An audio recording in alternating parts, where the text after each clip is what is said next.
Oh.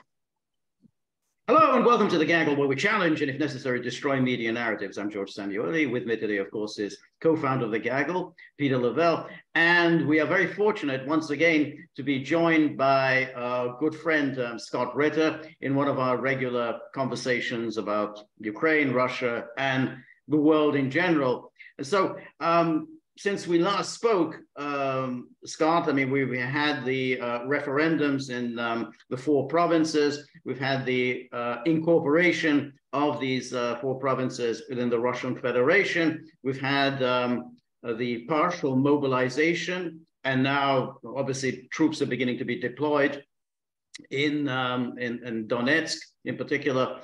And the conditions are, I think, as you talked last time, we've got the muddy season, not very much progress being made, but within about a month, we're going to get to the icy season. This is when everything ground freezes over, and then we are expecting, I think, some kind of movement. I think Russia is preparing a military offensive. So just wonder, Scott, what's your take on where we are and where we're going, and what's likely to be happen in the very near future? So basically, you want me to commit reputational suicide by committing to a crystal ball. Absolutely. Okay.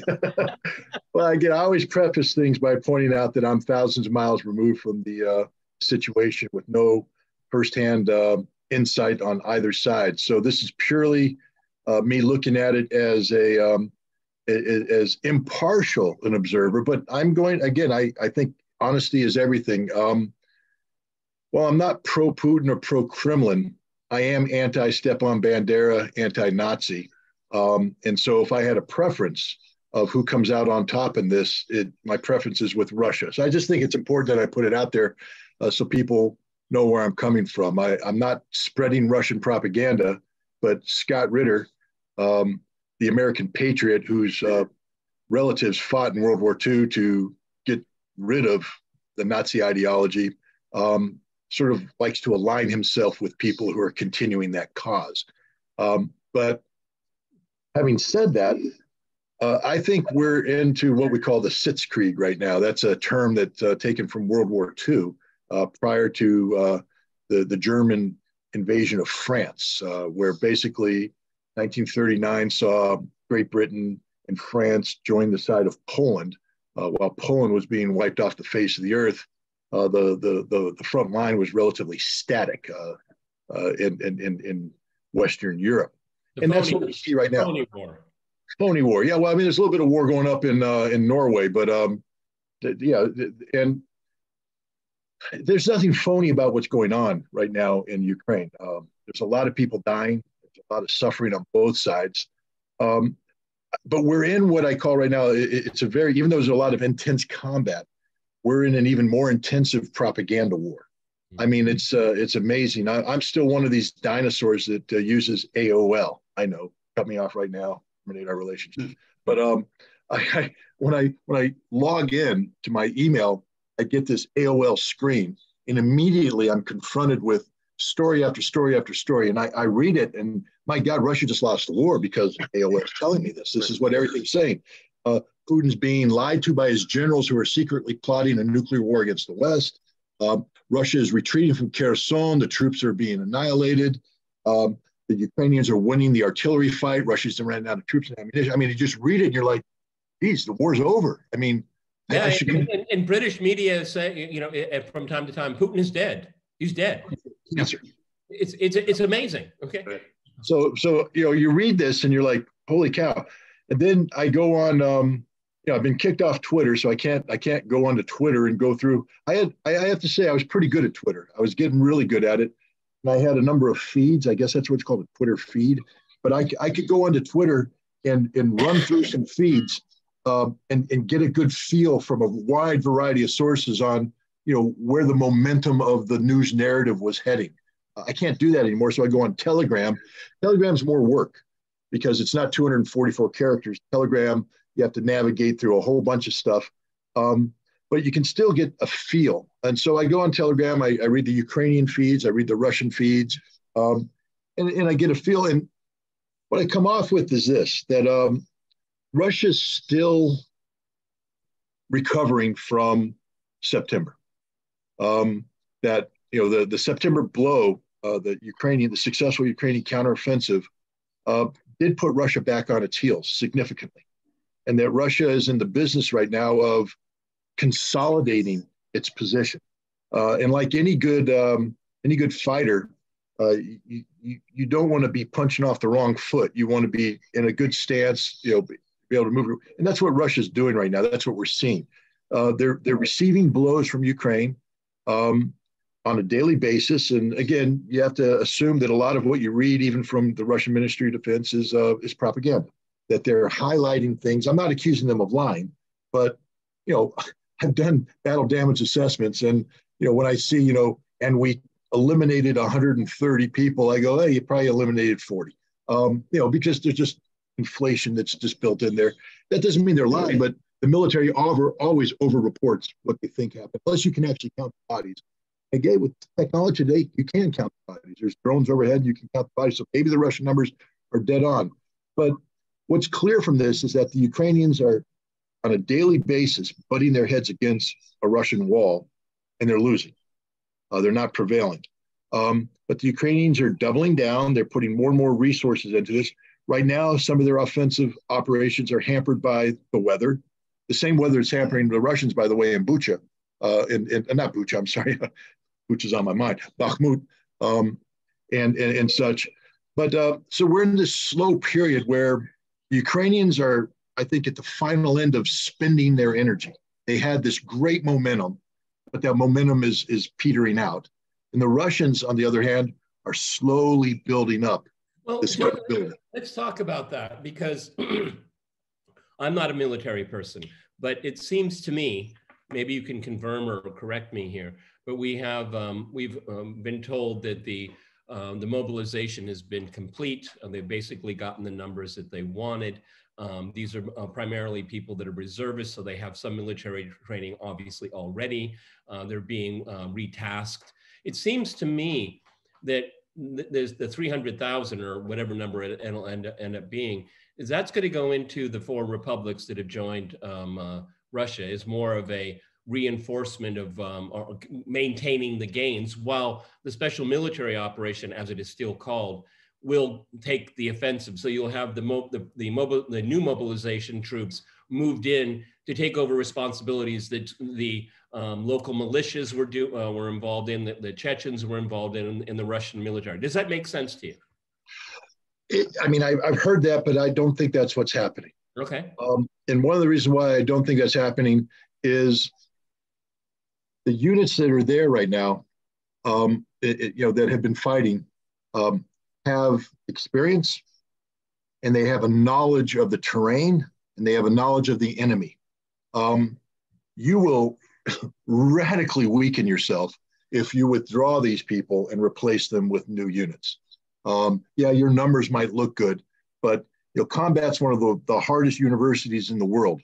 And when you have people that have figured out how to survive, you don't want to replace them with people who have no clue how to survive and have to relearn these lessons. And that's just a bloody nonsense. So what I think is happening, and it's backed up by some of the things I'm reading, is that these units are there and they are pulling out some of their people for resting. Some of these units have had diminished numbers because they had casualties that hadn't been replaced. And so there's about 87,000 guys from the special military operation, this is according to the Russians, who have been sent in to beef up these units, to bring them up to strength. But you're not replacing these units. So you still have trained leadership, strong non-commissioned officers, and savvy people on the front line. But now you're bringing in somebody new who can be taught, doesn't have to learn, can be taught. Hey, you don't want to do that. No, you don't want to do this. You don't want to do that. Boom. There are still units that aren't in the special military operation that I believe, and the Russians are claiming, and I believe them to be true, are being formed into, basically you have these reserve divisions that existed on paper with maybe a cadre staff. These reserve units are being brought up to strength with these mobilized people. They're being equipped. They're becoming fully functional motorized rifle regiments, motorized rifle divisions. And I think these units are being brought in, and they can be plugged in anywhere on the front, or they can go up to Belgorod and make a threat up there. That border still needs to be secured. And one of the things that the Russians said with the mobilization is that they were going to secure the entire border. That the 300,000 wasn't just going to be for the SMO; it could go up and secure the border, which has become a de facto extension of the SMO. And we also know that several thousand, I don't know the total number, 9,000, 10,000 Russian troops are going into Belarus to form this operational group together with the Belarus military. I don't know if this is pre-existing Russian units or if they're units that have been freed up because of the partial mobilization. But I think that the partial mobilization is encompassing the totality of the frontage, one way or another, either directly or indirectly, meaning those troops that are in Belarus, if they're not from the partial mobilization, have been freed up because of the partial mobilization. So these 300,000 are giving the Russians a tremendous flexibility, operational flexibility, that will stress the Ukrainians from a strategic planning concept. The Ukrainians now have to worry. Kiev is back in play. Western Ukraine is back in play. Odessa is in play. The battle for the Donbass is ongoing. Kherson is in play. The Kharkov's in play. Everything's in play. So the Ukrainians don't just get to sit there and go, aha, we're going to play with Limon, and we're going to play with Kherson, and we're going to do this. They now have to worry about everything. And this is where the Russians have the upper hand, because even though the Ukrainians might have the numbers, they don't have the capacity. Because in addition to, while we're talking this numbers game, let me put it this way. The Russian trains are moving freely in Russia. Mm-hmm. Russian traffic on Russian roads is moving freely. When the troops stop for the night, they get to stay in warm accommodations. They're eating hot food.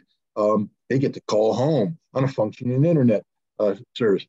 Ukrainians, on the other hand, not. The electrical grid is being shut down by Russian action. There's rolling blackouts throughout the country. Their economy is a total wreck. It's a bleak outlook for the Ukrainian civilians going into this winter. And all of that has to have a gnawing effect on the Ukrainian military, because these are men who have wives, sisters, mothers, brothers, uncles, grandfathers back there who are suffering. I think that the combination of the partial mobilization, which is reinvigorating the Russians and increasing their strength, combined with what's happening to Ukraine because of the strategic air campaign and et cetera, combined with, and this is another factor that's very important because it's all taking place at the same time, what's happening in Europe and the United States. The cheerleading days are pretty much over. Rah, rah, rah, siskumba, 40 billion, let's go team. No, now people are saying, we got to reconsider what we're doing here. We're not saying no to Ukraine, but we got to take a look at the numbers here. Militaries, including the Baltics, who are normally just let's give everything to Ukraine. The Baltics are going, cat's attacking the camera. The Baltics are going, we can't give you this because we have an obligation to NATO to maintain air defense in this territory. And if we give you this, we have no air defense. Other nations are saying, we got nothing left to give. The United States is saying, we're out of ammunition to give you. And now we have a bigger problem. The questions, remember when Rand Paul stood up back in May and said, hey, maybe we should have an inspector general because we're giving away, nearly $53 billion worth of stuff. Where's it going? What's happening to it? No, don't worry about it. Well, see, there's going to be an election next week. And the Democrats are probably going to lose the House. They may lose the Senate, but the House controls the purse. And and Biden knows that if the Republicans take over the House, he can no longer write a blank check, that there will be questions about where this stuff goes. So the rumor is that Biden's going to try and squeeze $40 to $60 billion more Ukrainian aid through a lame duck Congress. But here's the problem. The Pentagon's saying, if he does that, they're going to start asking questions about where this stuff went. And we don't have an answer. And if we can't answer it, they will shut it down now, not just later. So that's why they're sending these on-site inspection teams into Russia. People are all in panic about boots on the ground. Scott, in January, I mean, if they do push through this omnibus bill, and in January, they will have the gavel to investigate. And there's a lot to investigate, and even prior to this. Look, if you don't mind, George, we had a general, was it Petraeus? I'm not sure which one, talking about a possible coalition of the willing. Not NATO, no, of course not NATO, but NATO countries in a coalition of the willing. I mean, I don't know if this is like a fever dream, something must be done type thing.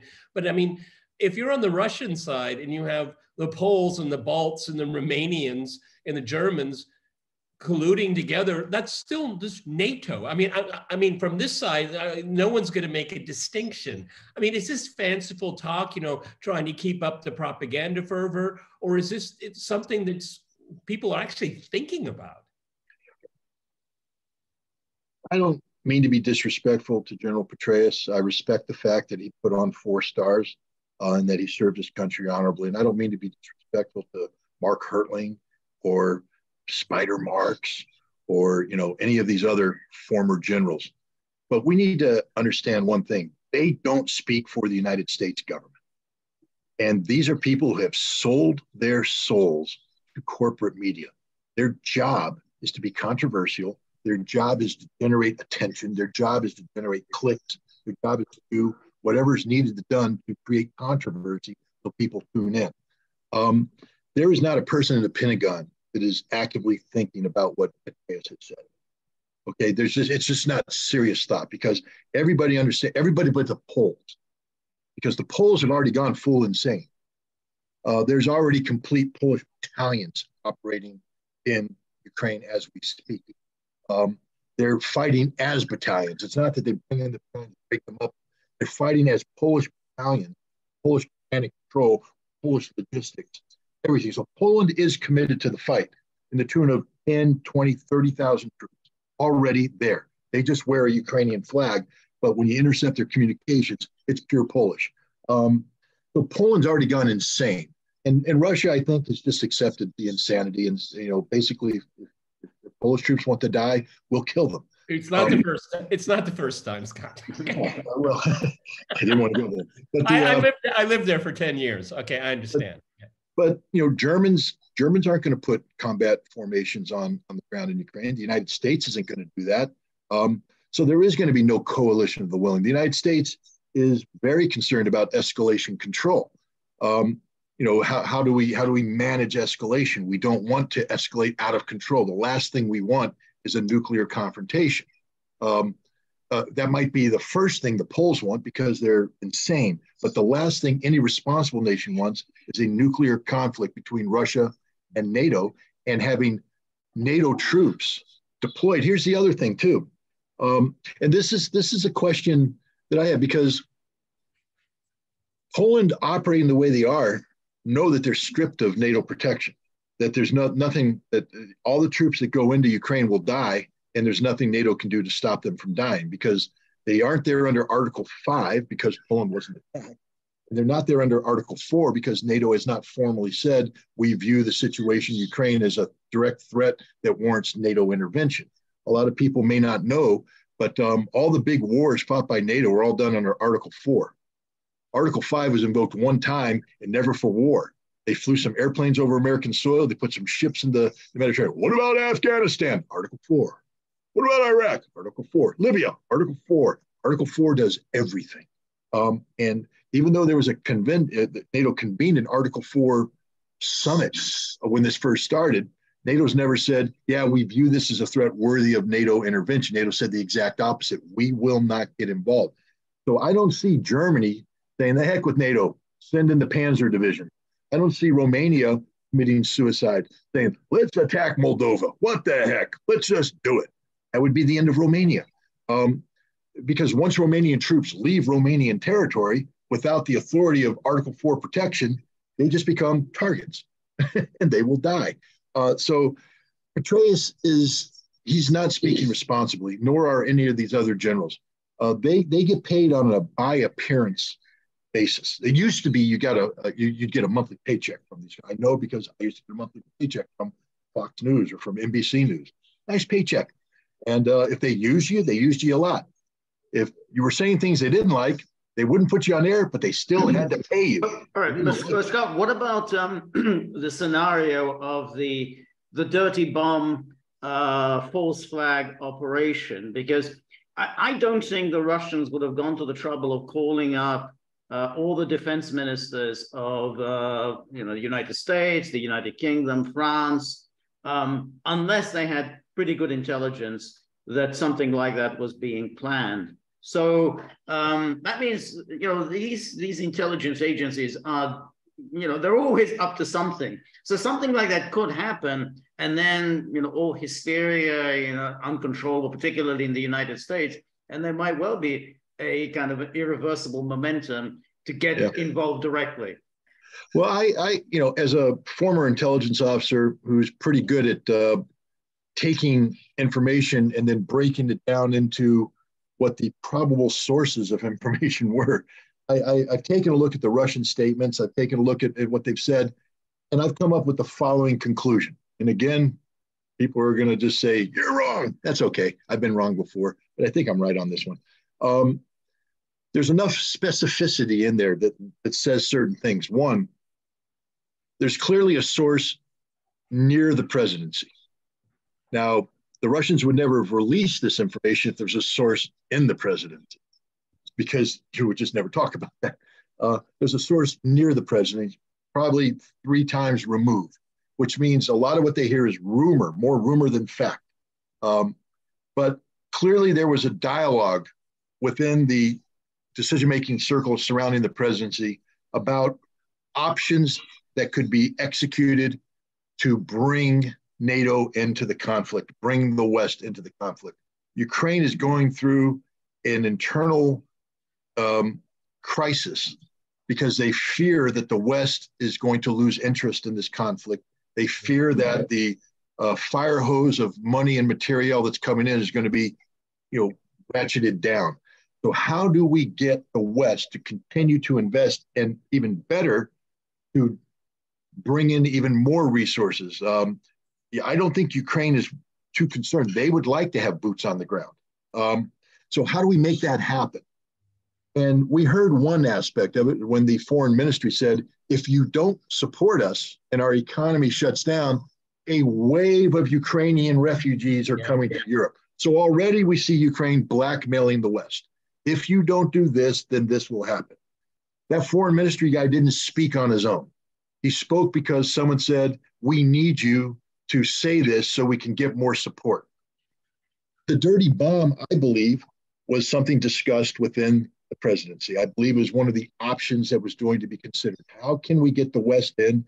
They used the Syrian model, Duma, where the rebels created or the terrorists, whatever you want to call them, created the false flag notion of a sarin nerve agent attack that then was blown out of proportion, and it compelled the United States, Great Britain, France to launch aerial bombardment of Syria. And the Ukrainians are going, we need some of that.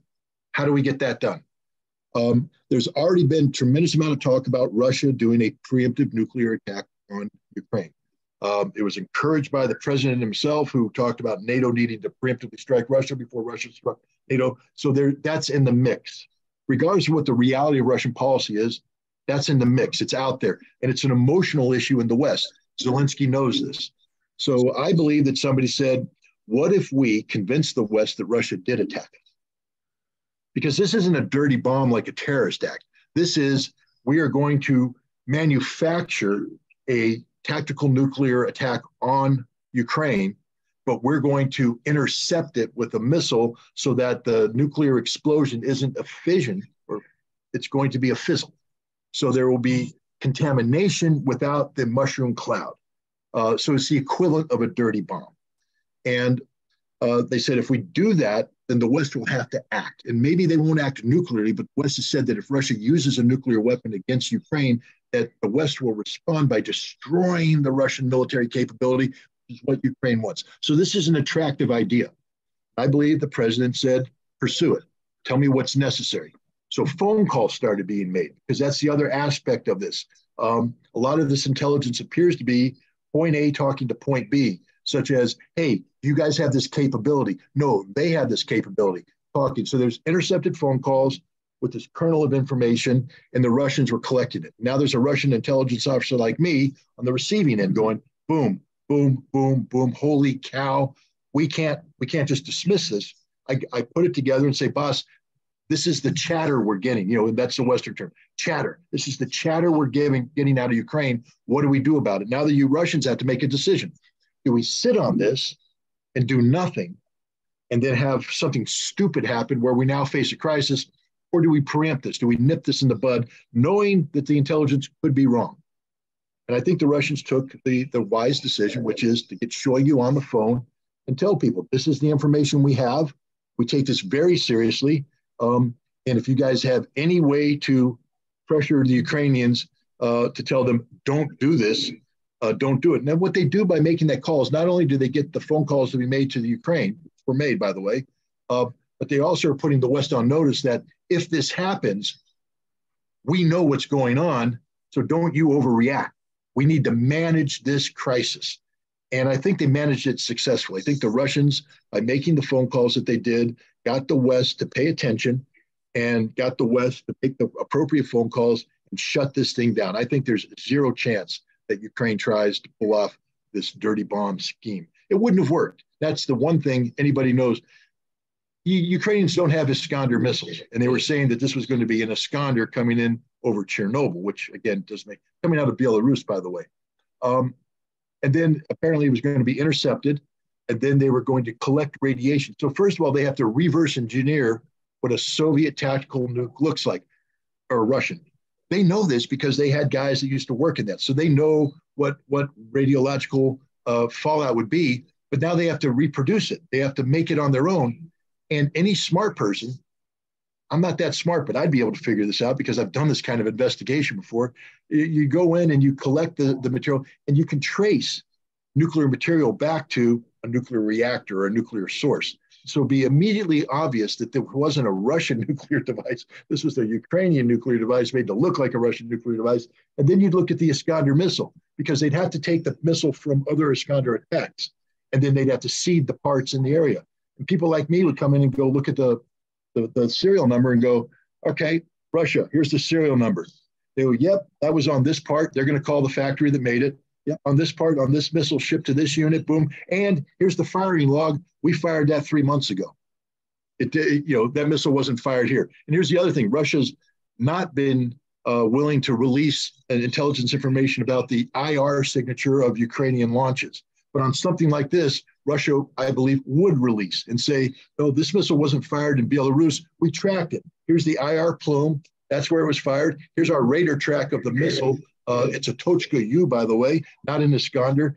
And they challenged NATO to say, look at your own intelligence. You guys know what we're saying. Well, I'm sorry, Scott, but the Russians did that with MH17 without any effect whatsoever. Okay, I mean, they very, very detailed report, on what weapon system. It was a book, I guess it was called. I mean, yeah. And I looked at it. It got no coverage whatsoever in the West. None.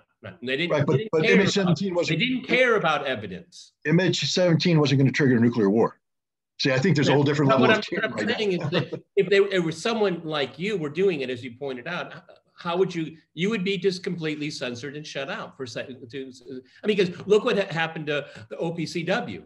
All those people were destroyed too. Okay, I mean, right. You just enlightened me how it would do it, but they have the means to shut all of this down, and then you just be, oh, you're just a nutcase on YouTube. I mean, that's what they do to people. No, I understand that. What I'm trying to say though is that we're talking about nuclear conflict here. So the West is going to pay a whole different level of attention. MH17 was designed to smear Russia. The same thing with the Syrian stuff. It was a smear attack. It was an attack on the credibility. We're talking about existential survival of the world. So I think that the West's engagement on this would be a completely different level, especially if they've made the phone call to Ukraine saying, don't do this. It's in the West's interest to tamp this thing down. I think that's what happened. Because all of a sudden the story is kind of faded out. I think the phone calls were made and Zelensky was told, and I think what Zelensky said was the truth. He said, we weren't going to do that. But they said, well, there's intelligence. And he said, well, we might have been talking about doing that, but we weren't going to do it and we're not going to do it. And I think that's where we're at right now, where the Ukrainians were pursuing a concept that created enough chatter. It got the Russians' attention. The Russians acted on it. Zelensky has been put on notice, and I think this issue's dead. I don't think it's going to happen. I hope so. But it's interesting that this kind of sensible, the way you describe it, there's not much evidence of Western leaders acting sensibly. I mean, they're still talking this nonsense that Putin is threatening to use nuclear weapons. Now, when you start talking in this way, you're kind of creating a certain reality. And I mean, Zelensky was doing what he was doing precisely because it was the West that had been generating this nonsensical chatter that Russia is on the brink of using nuclear weapons. Well, if that becomes now accepted, Russia's on the brink of nuclear weapons, of course, yeah, Zelensky would make this decision. Yeah, why not? I mean, it's now become normalized that Putin is losing this war, and he's only got one option open to him, and that's to use nuclear weapons. So I mean, you may be right that the Western leaders are acting sensibly like this, but we haven't seen too much evidence of this, at least. Well, I think publicly. Yeah, I think we have to interpret what's coming out of the West in terms of this narrative being shaped, not so much about believing that Russia is getting ready to nuke. There's a bigger strategy going on here. Zelensky's people have been talking about this for some time. They want a Moscow Maidan. There's actually people at MI6 and CIA right now who are reading the tea leaves, and they believe that this partial mobilization has alienated significant, very important elements within the Russian power structure, that Putin is actually isolated, that Putin is no longer the majority decision maker, he's a minority. You see these Russian bankers and these millionaires quitting, and of course they're all quitting by fleeing to London, where they've been working with MI6 for years, but nobody talks about that. But the point is, these reports are designed to be consumed by Russians. It's designed to empower Russians into, who cares if I read a British newspaper and I'm convinced by it? The impact it has is zero, because America is going to do what America is going to do when America wants to do it, how America wants to do it, whether or not I support it or not.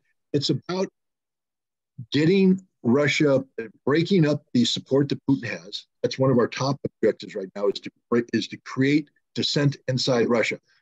And so this is why you see the stories, for instance, of, well, Putin may say he doesn't want to use nuclear weapons, but the generals around him are saying this. They're going against Putin.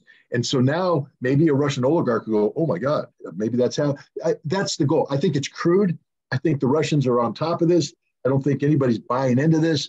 I don't think Putin's weak, but I think that's what's behind this, is that there is a furtive hope in CIA and MI6 that they can carry out this kind of information operation that's designed to sow discontent and dissent and distrust in Russia. I think they're wrong. They've never been successful at this, but I think that's what's going on with these stories. Yeah, well, I mean, I can't speak about what the generals may think. Obviously, I can't, but I can tell you what public opinion is, and we've discussed it before. I mean, Western publics have no idea what is said in Russian media, but Russians know exactly what's being said in Western media. They just play it every single night, okay? And sometimes they just subtitle it. They don't even do a voiceover. They just let people hear. And more and more sophisticated people in Russia understand some English, and when they hear, Tom Cotton or Lindsey Graham, I mean, and they make, they always say Tucker makes Tucker's their favorite in Russia. No, Tucker is a favorite here, but they show the public what is said negatively. Every time a ridiculous low octane congressperson says Russia's going to use nukes, top of the news, okay? I mean, people are so sick and tired of being demonized, okay? And if anything, Putin's support has gone up, okay? So, I think so. The hearts and mind thing's not going to work here, because most fundamentally, here we watched Maidan every single night. And I don't know anyone here that wants to see that happen here, okay? No. Michael McFaul says Russia's afraid of democracy. No, Russia's afraid of that kind of instability and bloodshed. Yeah. Well, I wouldn't say Russia's afraid of it. Russia just doesn't, because fear implies that it's a threat. I don't think there's a threat of a Moscow Maidan. They don't want chaos. They have the 1990s. They understand what chaos is. Yes, and they fear chaos. Okay, very much so. Right, and I think that's just to follow up on your point. I mean, when we had Andrei Martyanov on recently, he said, well, the Russians learned from their mistakes. They made mistakes in the 80s and 90s, and they've learned from that. The problem is in the West, they don't seem to learn from their mistakes. They just double down on it. So, you know, Russia's not going to go back to the 90s. That's over and done with. It's not going to happen again. So they've learned from their mistakes. You know, but it's unlike, you know, the West, where you just double down on what you've been doing. You know, I again, back when I was on Twitter, part of the feed that I did is I followed a lot of former CIA Soviet hands. And it's just, one of the things about having been on the inside is you know how they think. So it's fascinating exercise for me to follow these guys and their Twitter history and to look at how they started with the special military operation began and the positions they held, and then to watch how they evolved. And they've all evolved in a given direction, almost on cue, as if they're still receiving instructions on how to how to shape perception. That's what they're trying to do. They're trying to shape public perception. They started from a position of weakness because nobody quite understood what was happening when the special military operation. So everybody, including the director of the CIA on down, thought that the Russians were going to steamroll the Ukrainians, you know, to come in doctrinally, boom. And when it didn't happen, everybody's going, whoa, I'm out of my comfort zone. What's going on here? I don't understand this. And, you know, and you'd think that real Russian experts would have dug in and said, all right, let's pursue some of this talk about Russia really views Ukraine as one family and all this stuff. Could this play a role in why they've soft-armed it? They didn't do that because that requires intellectual curiosity. That requires a deep understanding of Russian history and culture. What they did instead was what I fall into the Putin whisper kind of thing. Black and white. Everything's black and white. What the Russians didn't steamroll them? Russia must be weak. Russia must be weak. Therefore, Russia is vulnerable. Therefore, we now need to exploit these vulnerabilities by pouring in NATO resources. And this is where the CIA comes in, carrying out this concerted effort to create the perception that Putin's about to fall. And because they don't deal with reality, because they're not fact-based people, the CIA has never been a fact-based organization, at least not in recent times. And I challenge John Cipher. I'll just call him out right. I'm talking about you. I'm talking about Mark P. You guys know who I'm talking about. You know, Mr. Hall, all of you. You guys suck. You're really bad analysts. You're really bad Russian experts. You're very good propagandists from the CIA perspective, but from your ability to actually shape perception, you're failing. Why? Because there are genuine Russian experts out there who know the history, know the culture, know what's going on, and they see right through you, but they don't get it. They're in this fantasy world where they somehow still think that because they say something's going to happen, therefore will happen. They're failing across the board. You know, and it's frustrating because their perception is echoed continuously in the mainstream media. There's no quality control. I understand if you're going to buy into a way of thinking. Okay, you bought into it, you invested, but now it's not happening. As is the gentleman you just mentioned, whose name I can't remember now. Andrei Martyanov. I apologize to him. I'm just very bad with names, and sometimes I forget my own. But the Russians do something, and they don't sit there and double down on failure. They pull back and they go, "Wow, that didn't work. Let's adjust and move on." These propagandists are just doubling down on failure. The Western propaganda machine hasn't changed its message at all. There's been no flexibility, no adaptability. It's just they double down on one single message and it's failing. Whereas the Russians are adapting to reality on the ground and they're succeeding on the ground. The one thing the Russians are bad at, and they're still very bad at it, is information warfare.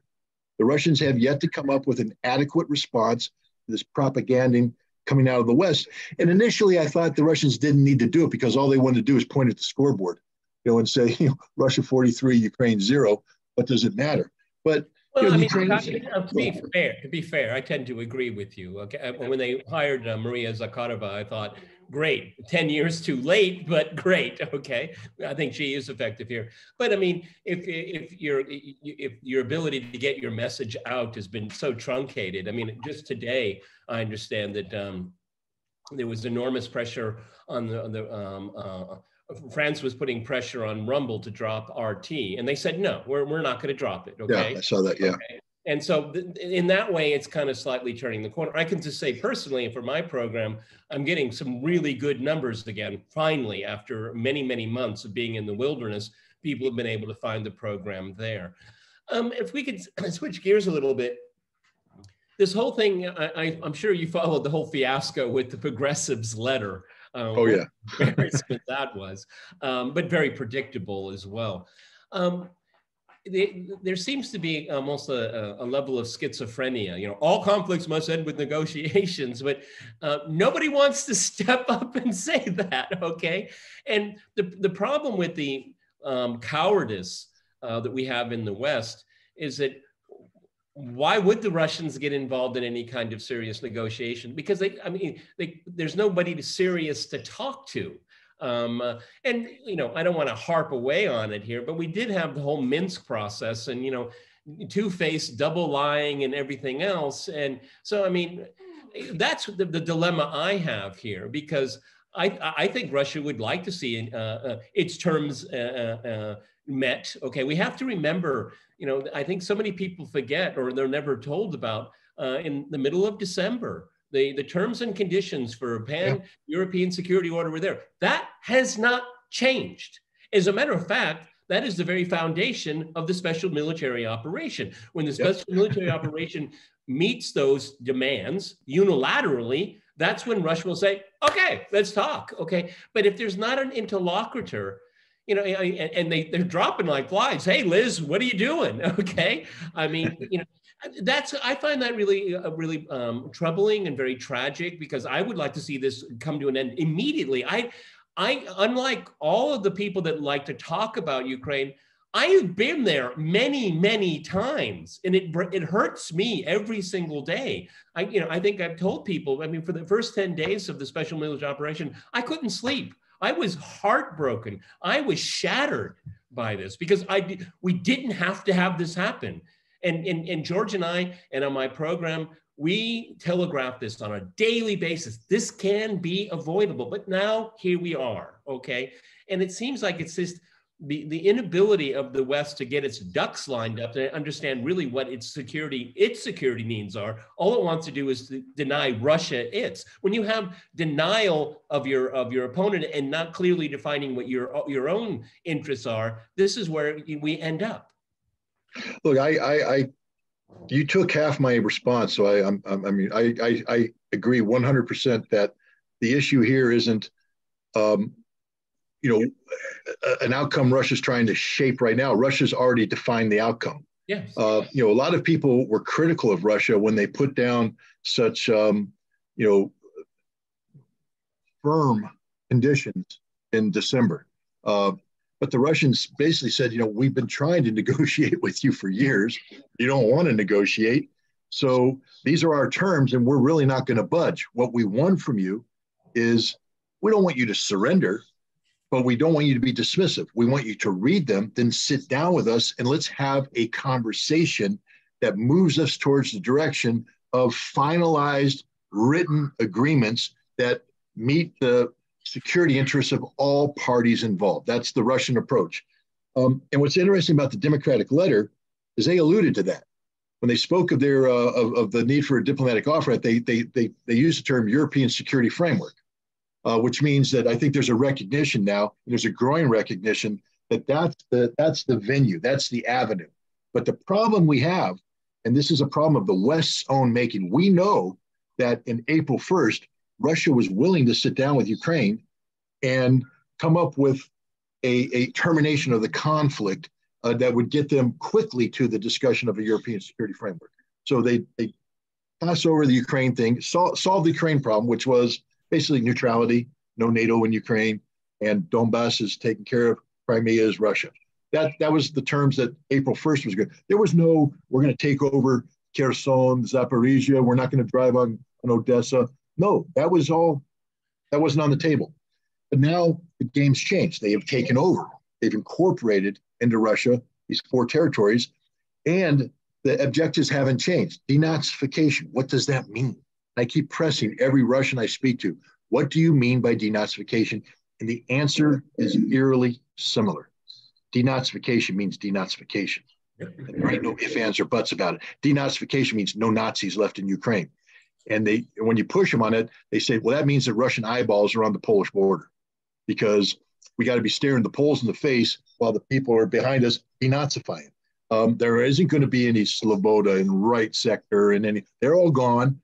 There's no more monuments to Bandera. There's no more torchlight parades. None of that's happening. People are either going to be dead, exiled, or be in the process of being reprogrammed. And you see that right now. Azov is going through very active reprogramming in prison right now. So they're doing that. They're serious about it. They aren't killing them. A lot of people thought. Scott, since you've mentioned it, it's something that I found just absolutely disgusting, as Azov is being paraded and fed at Stanford. Okay, I find that unconscionable. It's something that is. When you consider, my father fought in the Second World War. Okay. And his generation, the sacrifices they had to make. And now at a prestigious university of the United States, you have these people being celebrated. This was all over Russian media, okay? And again, from this side here is that how can we even begin to talk to these people? But Peter, it's not just, Stanford can be explained 2 things. The Hoover Institute, which is the anti-Russian right-wing thing from Dick, and Michael McFaul. Yeah. Okay, so Stanford, I can go, okay, you know what I can't explain? The United States Congress bringing these Azov people in, feeding them, holding an auction on congressional land, in a congressional office, of Azov Nazi patches with the Nazi symbology, raising it for democracy, allowing a Nazi leader to lecture Congress on the need to revoke the language attached to defense appropriation bills, denying funding to the Azov Battalion, because the Azov Battalion is a white supremacist neo-Nazi group. We know who they are, but we've decided just to ignore them. And the people that are inviting them in include these progressives on that 30-person list. Where's Jamie Raskin? You know Jamie Raskin, the Maryland guy who stood up in April 28th and chastised Marjorie Taylor Greene. You say there's Nazis, we're funding Nazis. Where's your proof? Where's your evidence? Well, Jamie, the proof and evidence is in the damn legislation you passed the year before that you voted on, where you said Azov Battalion is a Nazi unit. You signed a letter in 2019, Secretary of State Pompeo, saying, why aren't you calling Azov a foreign terrorist organization? Because they are white supremacist neo-Nazis. You said it, Jamie. I don't need any damn proof. You gave me the proof, but you've forgotten all about it, Jamie. Voted for the money, and now you're letting them into the people's house. Screw Stanford. I don't care about Stanford. They were already polluted by Michael McFaul. Yeah, but Scott, Congress. They polluted Congress. Okay. You can't argue with stupid, okay? But my point in bringing this, I agree with everything you just said, by the way. But my point is here, from the Russian side, when this is given so much media coverage here, and this actually makes increases Putin's popularity. Because they just say, Nazis now are being feted in the U.S. Congress, okay, at prestigious universities. All the more resolve there is here, saying, you have Andrei Matiranov, which is a very interesting character here. But it shows that as we've said here, the Russians learn from their mistakes, and a lot of people are saying, we didn't go further enough 70 some years ago, okay, because these people are still around, okay? Yeah. They're being supported by the West. That only stiffens resolve here. As, by the way, everyone, Europe goes into a deep recession. Russia's coming out of its mild recession. Well, just to pound on this, because I think it's an issue that needs to be pounded on. I learned something the other day. I like to consider myself to be fairly well informed. But I learned something very interesting that I didn't know, that in 1955, Khrushchev freed from the Gulag many people from the Bandera movement and release them back into Ukrainian society, because they were under the belief that they had been successfully reprogrammed, that they had learned their ways, that they weren't going to go and repeat the mistakes of the past. And the Russians I talked to that told me this said, we've learned that. You said Russians learn from their mistakes. He said, we've learned from that mistake. He said, denazification isn't going to be mild, isn't going to be gentle. It's going to be thorough. It can never happen again. I mean, never again now has a different kind of resonance to it. So, you know, I think Americans who don't understand the depth of emotion that's attached in Russia to the issue of the Nazis, we continue to have people that say, it's exaggerated, there is no Nazi movement, it doesn't exist. Well, why don't you pay attention to what the Russians are saying? Because, you know, you want a negotiated settlement, you're going to have to sit across the table from a Russian eventually. And the Russians are going to say, we're concerned about the Nazi problem. It's one of our number one issues, right up there with the other issue, demilitarization. You used to be able to demilitarize the Ukrainian military by putting in them at barracks and just eliminating the NATO infrastructure. But everybody I've talked to now says demilitarization means the entire Ukrainian military is got to go from top to bottom, nothing left. We either kill them all, we capture them all, they disband and all the equipment's turned over to us, but there will be no Ukrainian military, at least not the one that's currently structured when this operation's done. So now we come back to what you're talking about, negotiated settlement. Terms have become much more stark.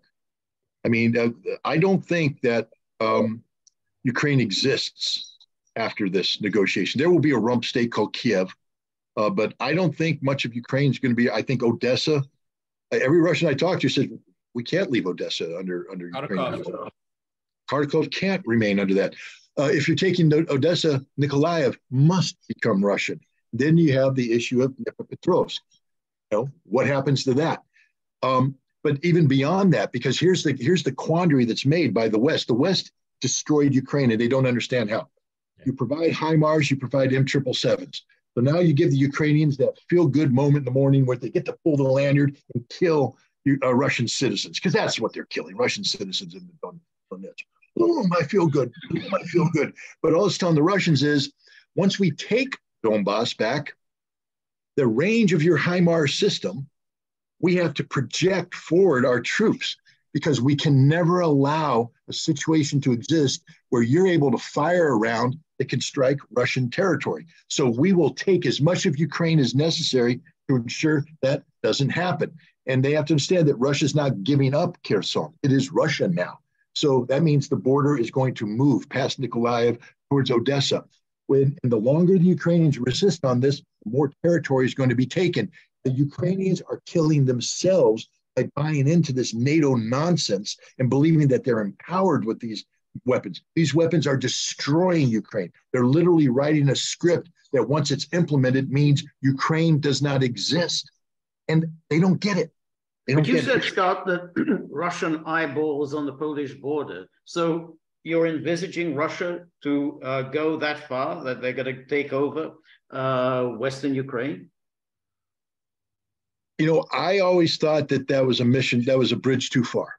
That, first of all, the level of resources that would be required to accomplish that exceed what Russia has accomplished. But from a political standpoint, and remember, war is an extension of politics by other means.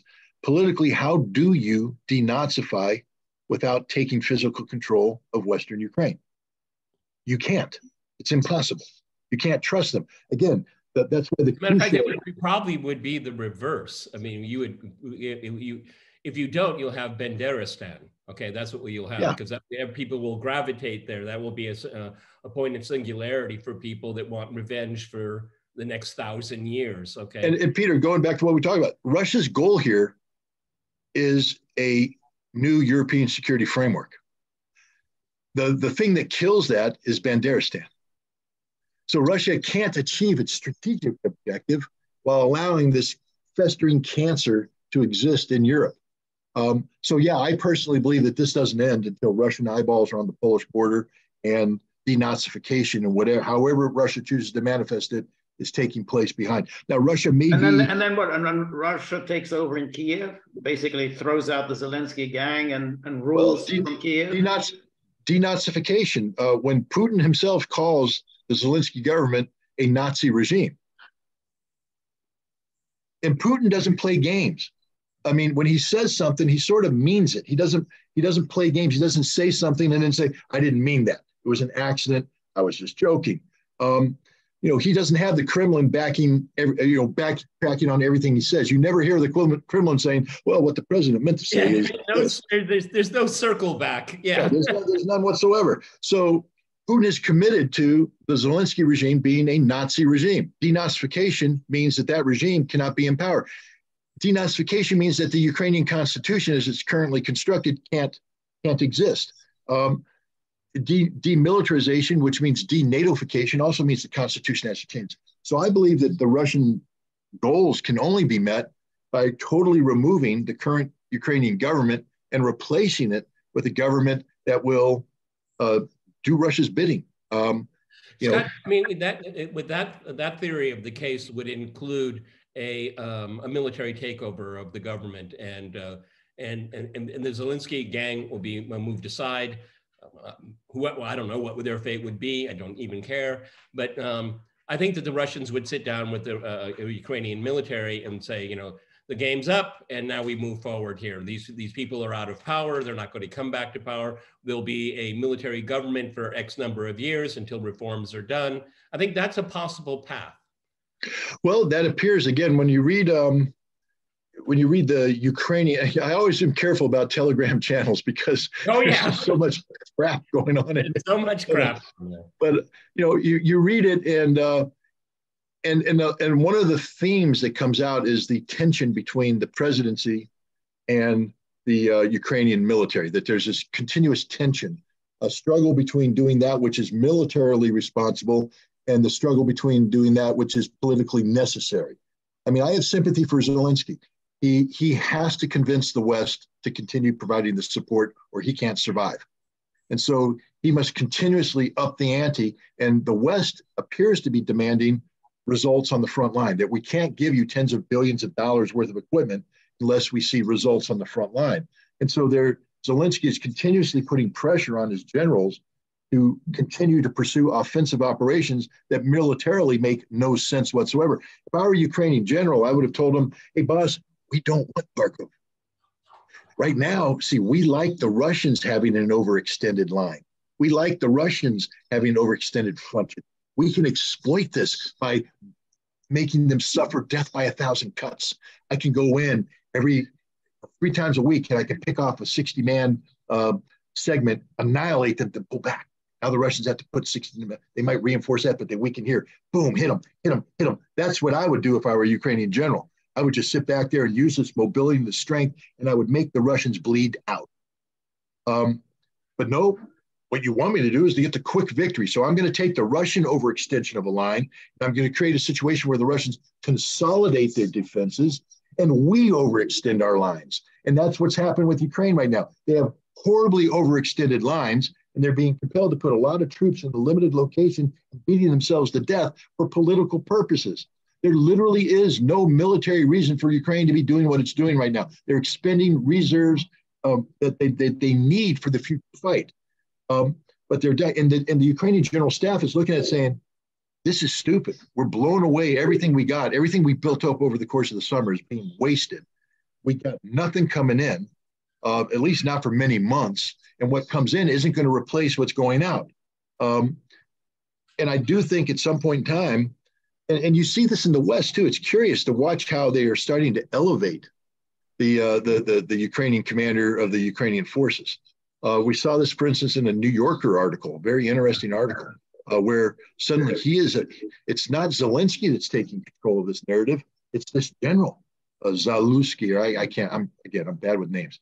But the senior Ukrainian general, he's the star of this story. He's the guy that's doing all the cool stuff and everything. And what I see right now is the West sort of starting to put, take the light off of Zelensky's star and shine the light on this general star for an outcome. Because when you ask the West, go ahead. It creates an option, and it, as they always say. I mean, I I think if we did a Google search, we'd find it thousands and thousands, giving the Russians an off-ramp. But actually, Washington is looking for an off-ramp. London is looking for an off-ramp.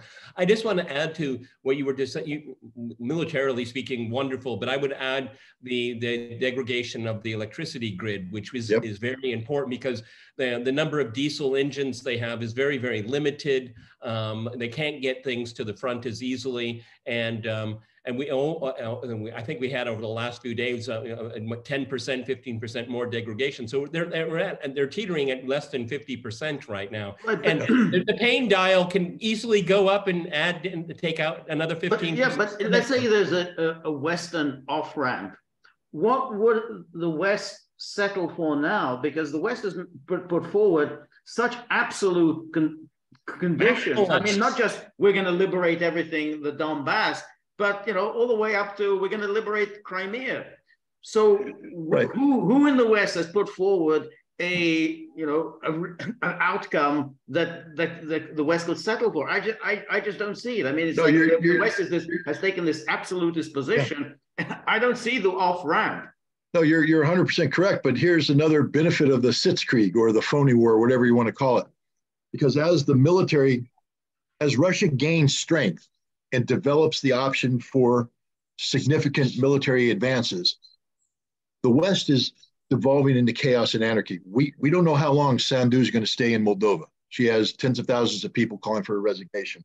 Italy just had a change of government, and while the new Prime Minister Giorgia Meloni is saying things that sound good, her policies are the exact opposite. Even though they're giving, I forget what they gave. They gave Ukraine a couple howitzers or something recently, but her policies are Italy first, which means that Italy's at war with the EU right now. Germany's in a flux. How long will Scholz last? Macron is depressed, apparently, about what's happening. Durex Glass. Today, Macron lashed out at the United States over energy prices. I mean, very firm language, gentlemen, very firm language. Because his industries are shutting down. Yep.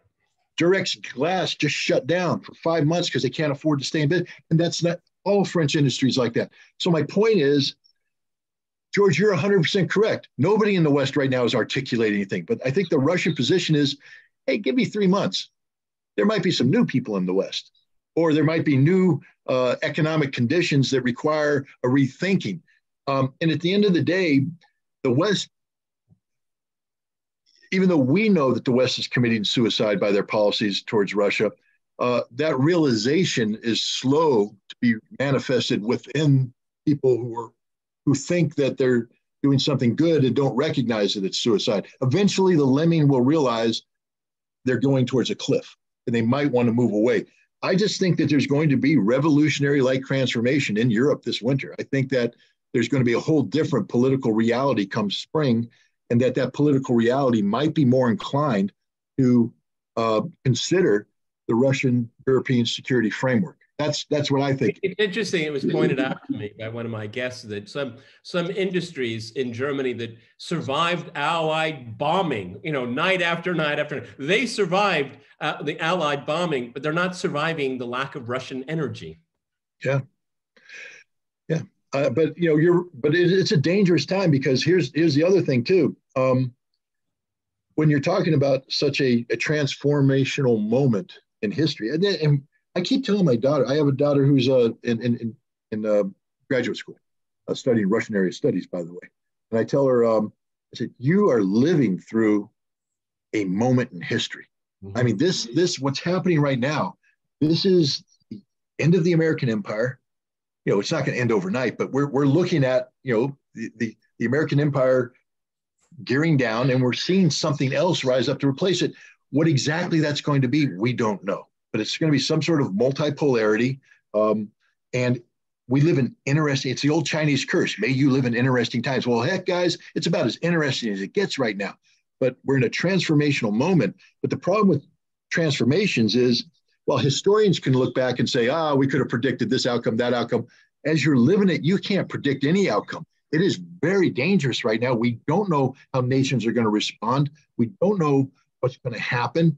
But I think logic dictates that the people that cause the problems that are creating this revolutionary momentum in Europe aren't going to survive the revolution.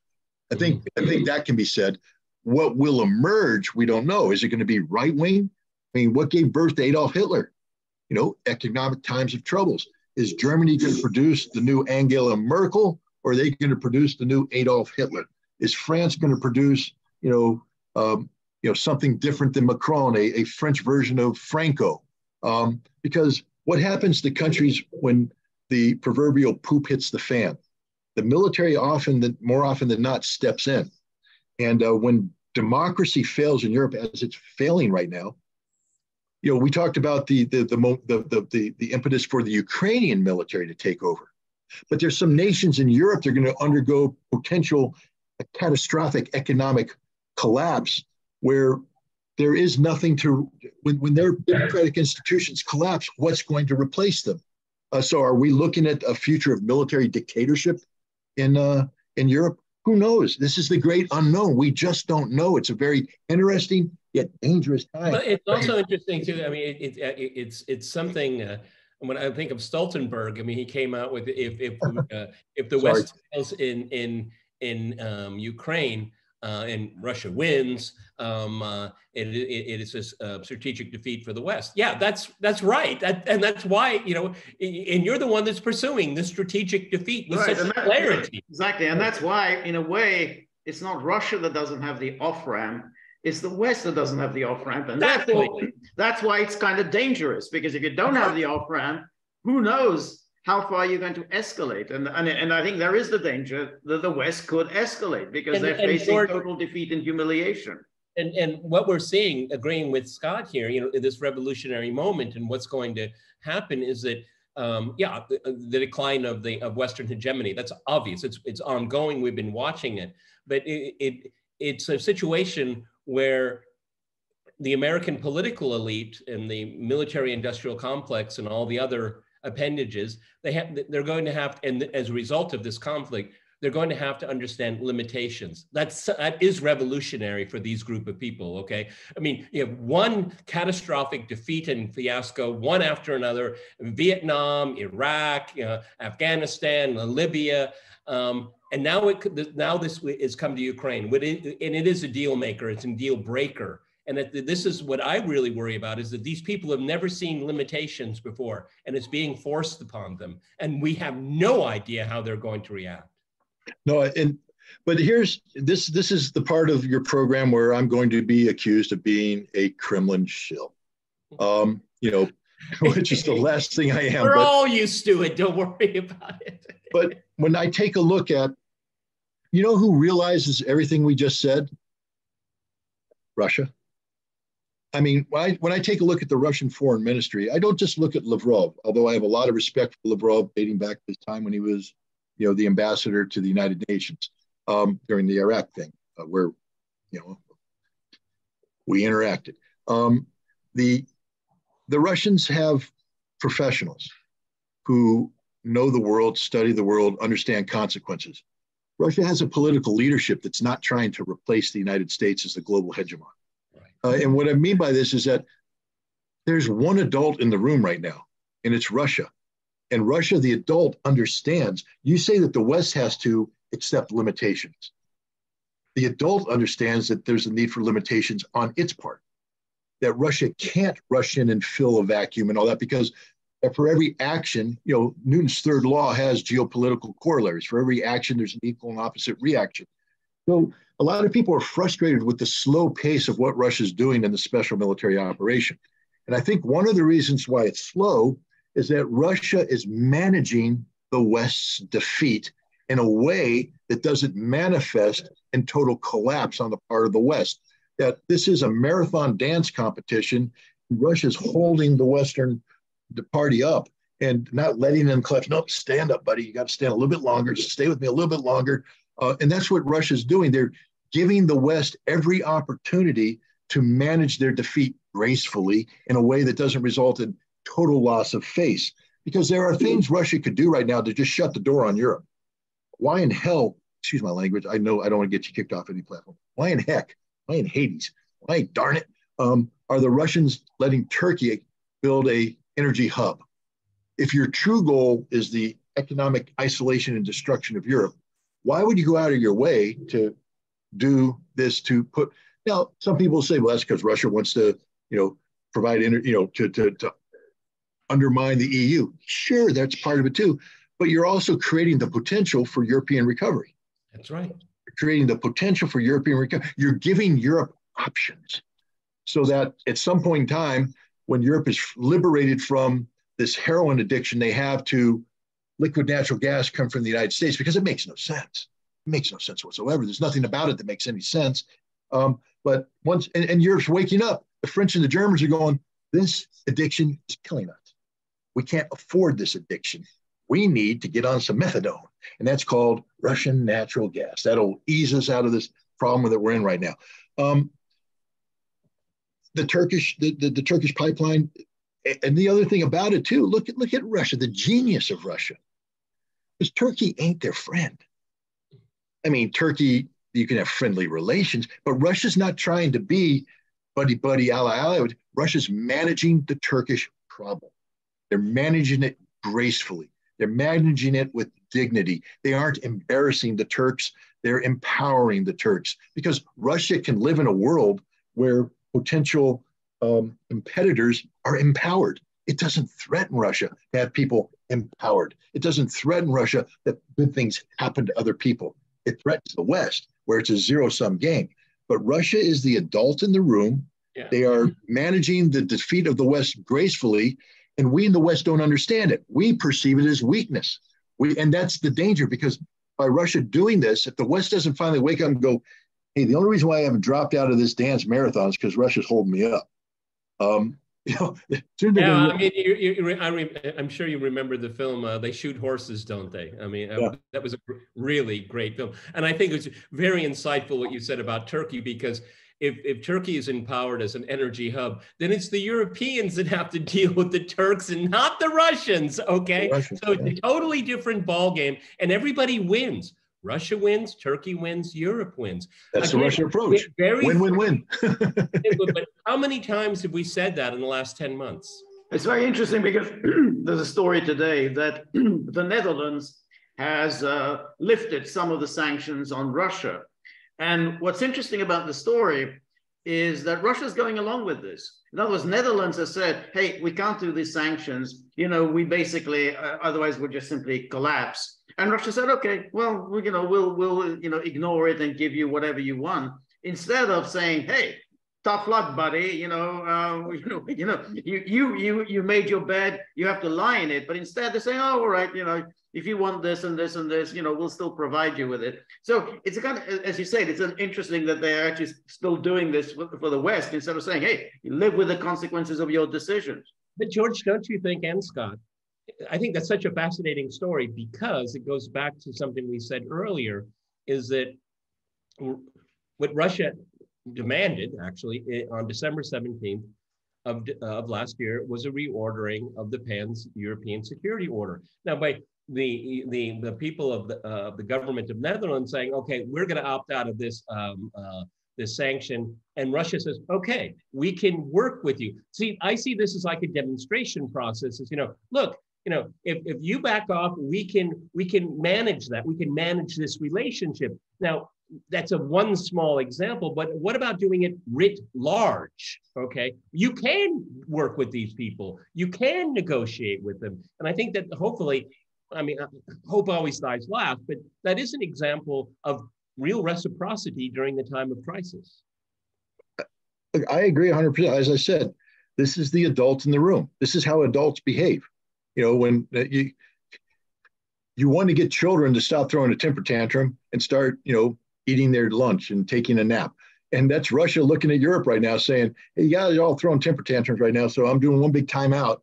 But you want to take a nap now? Okay, come here, take a nap. And when you finish, we'll go do recess and we'll make life good for you again. And eventually Europe's going to stop throwing its temper tantrum because they have no choice. They literally have no choice. The Dutch made a smart move. They were under a lot of pressure. It was underreported here in the West, but what the Dutch farmers, they were getting ready to shut down the country. And there was real political problems, Dutch collapse of the government kind of problems. And this is the one thing that people don't focus on. We keep talking about the resilience of the will of the West. Are you guys kidding me? Every single one of those politicians exists for one thing and one thing only. That's to stay in power. And they stay in power by getting people to vote for them. And they're now looking at their policy going, hey, we're losing votes. And that's the only thing that matters. So when you start losing enough votes that you no longer can stay in power, you have to go back and say, what do we need to do to keep your vote? Lift the sanctions. Lift the sanctions.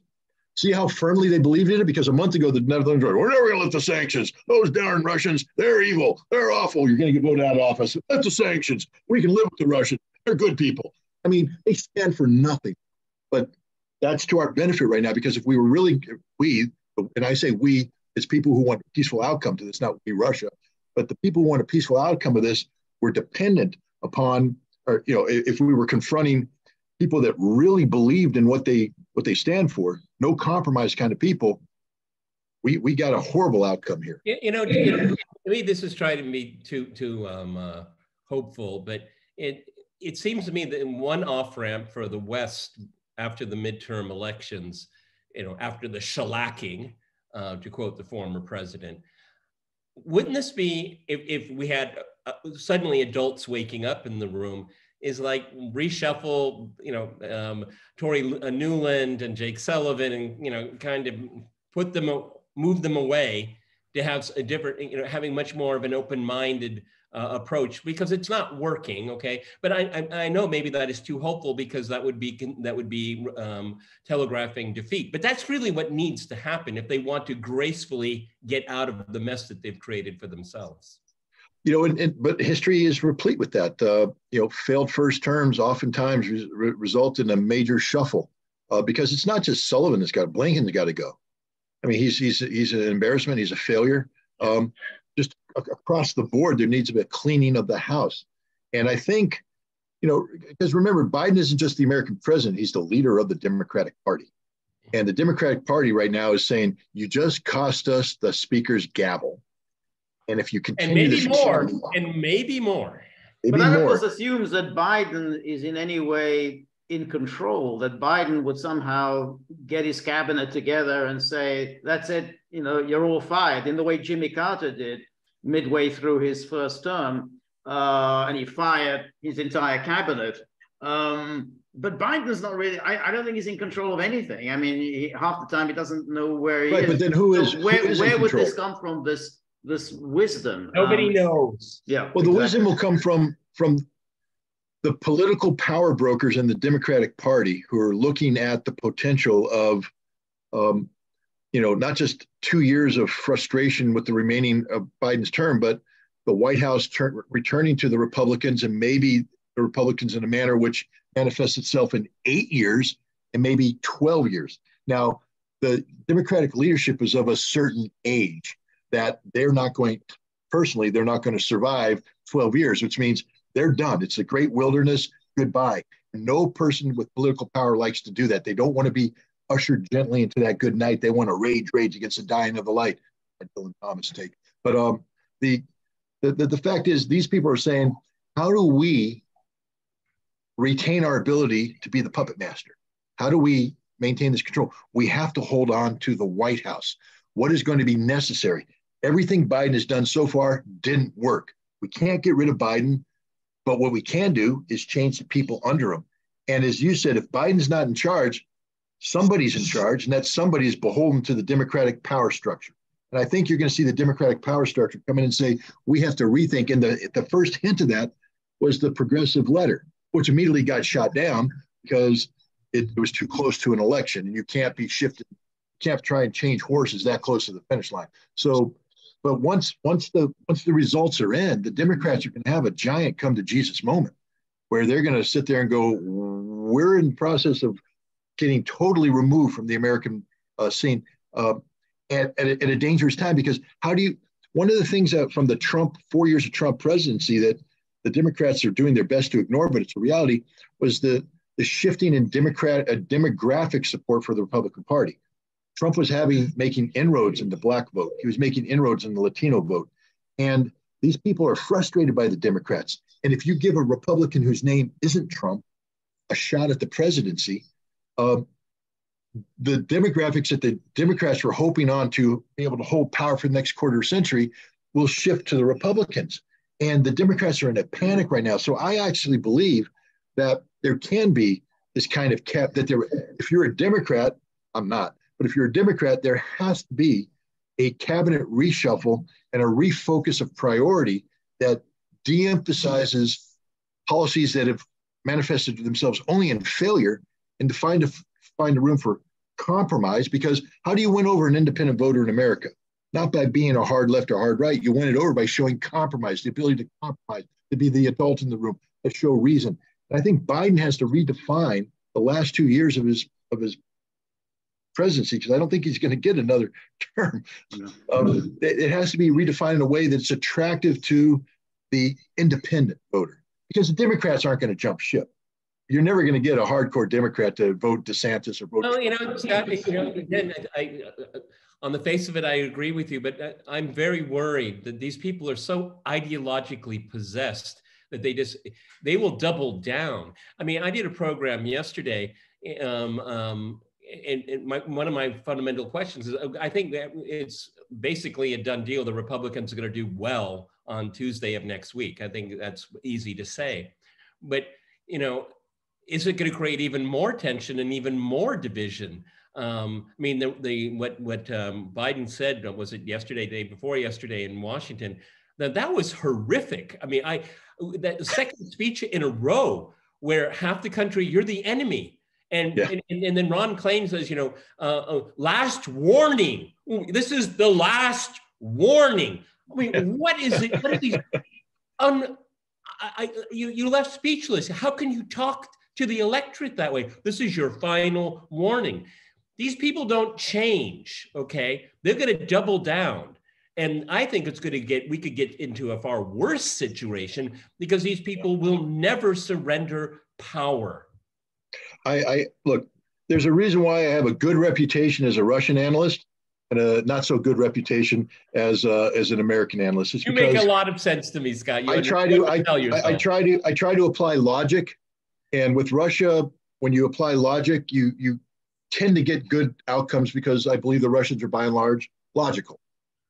America has lost the ability to function logically. So when someone like me comes in and tries to put the puzzle pieces together, I'm trying to come up with a logical conclusion. Yeah. And I think, unfortunately, you're probably right that there's no logic to this. It's desperation. It's doubling down. It's what happens when you go to Vegas with a $500 budget and you end up mortgaging your house and your children's college fund because you keep doubling down on failure. Understand, when you walk into the casino, it didn't get big chandeliers in the rug giving away money. It did it by taking your money, and you're trying to buy into a game that you can't win. But that's the thing about the Democrats, is that they are actually very skilled at political infighting. They go down to defeat next Tuesday. I think they're going to, that doesn't mean they're not going to be setting the agenda. I mean, they're much cleverer and more agile than the Republicans. And they're going to have the Republicans on the defensive almost immediately, just as they did after Trump's amazing victory in 2016. Suddenly the Republicans were on the defensive about Russia. It just, they invented this out of whole cloth, and it's Russia. And the Republicans had the House and the Senate, and the Democrats ran the agenda. But that's not going to change. The Russophobia is too deeply ingrained in America, unfortunately. And so the change has to come from the American people. And I don't think the American people are going to suddenly wake up and start reading Tolstoy, Dostoevsky, and getting a deep understanding and appreciation of Russian culture and say, oh my God, the Russian soul's so deep. I need to stare into their eyes and make peace with them. That's not going to happen. But what is going to happen is, because their understanding of Russia is so shallow, so ignorance-based, that they're going to stop being distracted by Russia. And instead, they're going to be focusing on economy. And I think the Republican change of heart isn't going to be a sudden shift that, oh my God, we have to be friends with Russia. It's going to be, this Russia thing's killing us. We need to focus on making the American people happy, which means we're going to have to change some of these policies that we're undertaking. I think the economy is going to be the driver, not because we suddenly woke up about how wrong we were about Russia. I think America's Yeah, well, I mean, during the Vietnam War, the U.S. instituted a regime change in South Vietnam, hoping it would create better results, but it ended up being the same here. Okay. But the good news about the Vietnam analogy is this: we spent a decade wanting to kill Vietnamese, and we hated communism, the domino theory, etc. Vietnam is a close American friend today. Yep. I mean, so America is capable of changing it, but what made Vietnam our friend? Not because they gave up communism, because of the economy, stupid. It was the fact that we started interacting with them economically and all that. And I think, look, Russia's never going to stop being one of the biggest gas stations in the world. I'm not trying to breathe life into that stupidity of it's a gas station disguised as a country. I don't believe that at all. But it is an energy superpower. It's never going to stop being an energy superpower. And the global economic recovery from not only the pandemic, but also Ukraine. I mean, Ukraine has created huge problems in the global economy. Taiwan may bring huge, bigger problems. The recovery will be energy driven, and Russia is an energy driver. And if you want to know how influential Russia is in the world today, look at Saudi Arabia, the other energy driver. Is Saudi Arabia doubling down on America? Or is Saudi Arabia finally going on the Kremlin bandwagon saying, we like vodka more than we like Jack Daniels? And I think, you see what they're doing right now. So I think Russia's a huge player in the world. They're always going to be a player in the world. And their role is going to be economic in nature. And America's all about the economy. So if Russia's involvement in the global geopolitical recovery is essential, America will eventually, not because we suddenly love Dostoevsky, but we like comfort and we need. But there's one little wrinkle here, one fly in the ointment for me, is that can they admit that they were wrong? And that's impossible for these people. No, but they can be voted out of office. See, when people talk to me about Iraq in 2003, I said, first of all, we're gonna understand early on we were wrong. It's going to become apparent almost day one that we were wrong. And they said, well, then we'll change our policy on Iraq. I said, no, you're not going to change the policy in Iraq until every person who voted for this war is no longer in office, because politicians will never admit that they were wrong. In the case of Russia and Ukraine, it's not going to be that the people who supported funding Ukraine are going to change their mind. It's going to be that they become politically irrelevant. But Iraq is a good example because it didn't happen. Who replaced George W. Bush as the Republican nominee? John McCain. McCain is even more bellicose than Bush. And then while Obama did make all those noises about we got to go, no more stupid wars, no more stupid wars. 2011, he's back at it, bombing Libya. And then 2013, he's back at it in Syria. But there's an important difference here, is that none of those countries are Ukraine, and none of those countries are Russia. This is a war against Russia, not against these other countries. America survived all those wars. Okay? Right, but what I'm saying is that there was no change in policy. I mean, even though the leaders changed. Biden's the president. Go ahead, Scott. I'm just trying to put, they haven't all died out yet. We still got the last dinosaur. Joe Biden was Barack Obama's vice president. Obama wasn't going to undertake a huge shift in policy with Joe Biden as his vice president. Hillary Clinton was his Secretary of State. Joe Biden is now president of the United States. The dinosaurs got to die. I don't mean that. I'm not encouraging death, but I'm just saying that, eventually he's not going to be around, and he's one of the last remaining dinosaurs with the Iraq tank. And when he goes and everything else goes, I think you're going to see the potential for for Iraq to emerge from the shadow. Well, I guess we can all agree on this.